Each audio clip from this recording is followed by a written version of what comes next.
नमस्कार, आप सभी का इस वीडियो में स्वागत है। मैं हूं योगेंद्र अक्षय, प्रवक्ता सामाजिक विज्ञान डाइट इटावा। आज हम इस वीडियो में ब्रह्मांड की उत्पत्ति से संबंधित आधुनिक सिद्धांतों के बारे में पढ़ेंगे। इसके पहले हम ब्रह्मांड और ब्रह्मांड की उत्पत्ति से संबंधित प्राचीन संकल्पनाओं के बारे में पढ़ चुके हैं। अगर आप उस वीडियो को नहीं देखे हैं तो चैनल पर जाकर उसको ज़रूर देख लें। तो आइए वीडियो को शुरू करते हैं। ब्रह्मांड की उत्पत्ति से संबंधित आधुनिक संकल्पनाओं में 3 संकल्पनाएं मौजूद हैं। पहली संकल्पना है स्थिर अवस्था का सिद्धांत या स्टेडी स्टेट थियरी। दूसरा सिद्धांत है महाविस्फोट सिद्धांत या बिग बैंग थियरी। और तीसरा दोलन सिद्धांत। तो आइए हम बारी बारी से प्रत्येक सिद्धांत के बारे में देखते हैं। सबसे पहले स्थिर अवस्था का सिद्धांत या स्टेडी स्टेट थियरी। यह सिद्धांत 20वीं शताब्दी के मध्य में फ्रेड होयल, थॉमस गोल्ड और हरमन बांडी द्वारा दिया गया था। इस सिद्धांत के अनुसार यह ब्रह्मांड जैसा वर्तमान में है वैसा ही भूतकाल में भी था और भविष्यकाल में भी ऐसा ही रहेगा। यानी इसमें न कोई विस्तार हो रहा है न ही कोई संकुचन हो रहा है। किंतु आधुनिक समय में विभिन्न खोजों, प्रेक्षणों के आधार पर यह प्रमाणित हो गया है कि ब्रह्मांड लगातार फैल रहा है, लगातार विस्तारित हो रहा है, जिस वजह से अब इस सिद्धांत की मान्यता लगभग समाप्त हो गई है।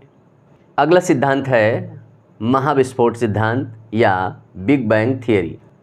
1920 में अमेरिकी खगोलशास्त्री एडविन हबल ने विभिन्न प्रेक्षणों के आधार पर यह बताया कि यह ब्रह्मांड फैल रहा है, लगातार विस्तारित हो रहा है। इसका तात्पर्य यह है कि यह ब्रह्मांड भूतकाल में आज की तुलना में छोटा रहा होगा या एक समय ऐसा भी रहा होगा कि जब इस ब्रह्मांड के समस्त द्रव्य किसी एक बिंदु पर केंद्रित रहे होंगे। जॉर्ज लेमेंतियर ने 1929 में एक सिद्धांत प्रतिपादित किया जिसे महाविस्फोट सिद्धांत कहा जाता है। महाविस्फोट सिद्धांत बेल्जियम के पादरी और वैज्ञानिक जॉर्ज लेमेंतियर द्वारा प्रस्तुत किया गया।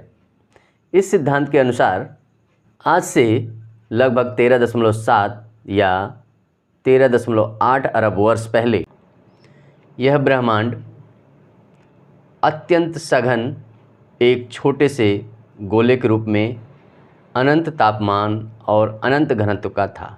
अत्यधिक संकेंद्रण और अनंत तापमान के कारण इसमें विस्फोट हुआ और विस्फोट होने के बाद इसके पदार्थ चारों तरफ फैल गए, जिससे विभिन्न उपपरमाणविक कण, इलेक्ट्रॉन, प्रोटॉन, न्यूट्रॉन आदि का निर्माण हुआ और जिसके उपरांत इस ब्रह्मांड की उत्पत्ति हुई तथा स्पेस का निर्माण हुआ और समय की गणना प्रारंभ हुई।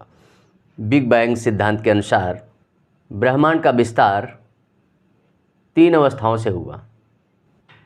प्रथम अवस्था संकेंद्रण की अवस्था या विस्फोट पूर्व की अवस्था, दूसरी अवस्था महाविस्फोट की अवस्था और तीसरी अवस्था विस्फोट के उपरांत की अवस्था। प्रथम अवस्था संकेंद्रण की अवस्था या विस्फोट पूर्व की अवस्था। इस अवस्था में संपूर्ण ब्रह्मांड एक छोटे से गोले के रूप में अनंत घनत्व और अनंत तापमान का एक बिंदु पर केंद्रित था, जिसमें अचानक विस्फोट हुआ। उसके बाद दूसरी अवस्था शुरू होती है, द्वितीय अवस्था विस्फोट की अवस्था। इस अवस्था में छोटे गोलक में विस्फोट होने के कारण इसके समस्त पदार्थ चारों दिशाओं में बिखर गए। इसमें अत्यधिक ऊर्जा होने के कारण ये चारों दिशाओं में लगातार फैलते रहे। विस्फोट के उपरांत 1 सेकंड के अल्पांश समय में ही यह ब्रह्मांड बहुत अधिक विस्तारित हो चुका था। कुछ ही समय में इलेक्ट्रॉन, प्रोटॉन, न्यूट्रॉन आदि का निर्माण हुआ और विस्फोट के आरंभिक 3 मिनट में ही पहले परमाणु का निर्माण हुआ, जिनसे मिलकर के तारों का निर्माण हुआ और आकाशगंगाओं का निर्माण हुआ। तृतीय अवस्था विस्फोट पश्चात की अवस्था। इस अवस्था में ब्रह्मांड का लगातार विस्तार होता रहा और 3 लाख वर्षों के बाद इस ब्रह्मांड का तापमान 4500 डिग्री केल्विन गिर चुका था। ब्रह्मांड पारदर्शी हो गया था, यानी इसके पदार्थ जगह जगह पर संकेंद्रित होने लगे थे। अगला सिद्धांत है दोलन सिद्धांत। यह सिद्धांत डॉक्टर एलन संडेजा द्वारा दिया गया था। इस सिद्धांत के अनुसार महाविस्फोट के उपरांत ब्रह्मांड का निर्माण हुआ है और यह लगातार विस्तारित हो रहा है। विस्तार होने के एक निश्चित अवधि के बाद इस ब्रह्मांड में फिर संकुचन होगा और वह फिर से एक छोटे गोलक के रूप में एक बिंदु पर केंद्रित हो जाएगा और उसके उपरांत पुनः इसमें विस्फोट होगा और यह विस्तार यानी विस्फोट और संकुचन की प्रक्रिया लगातार जारी रहेगी। डॉक्टर एलन संडेजा के अनुसार इस ब्रह्मांड की उत्पत्ति महाविस्फोट के उपरांत आज से लगभग 120 करोड़ वर्ष पहले हुई थी। तब से यह ब्रह्मांड लगातार विस्तारित हो रहा है। यह प्रक्रिया 290 करोड़ वर्ष तक चलेगी और उसके उपरांत पुनः इस ब्रह्मांड में संकुचन प्रारंभ हो जाएगा। यह प्रक्रिया 410 करोड़ वर्ष तक चलेगी, जिसके उपरांत यह ब्रह्मांड पुनः एक बार एक गोले के रूप में संकेंद्रित हो जाएगा और इसके उपरांत फिर इसमें विस्फोट होगा। इस तरह से यह प्रक्रिया अनवरत चलती रहेगी। तो इस वीडियो में हम लोग तीनों सिद्धांतों के बारे में जान चुके हैं। Thank you.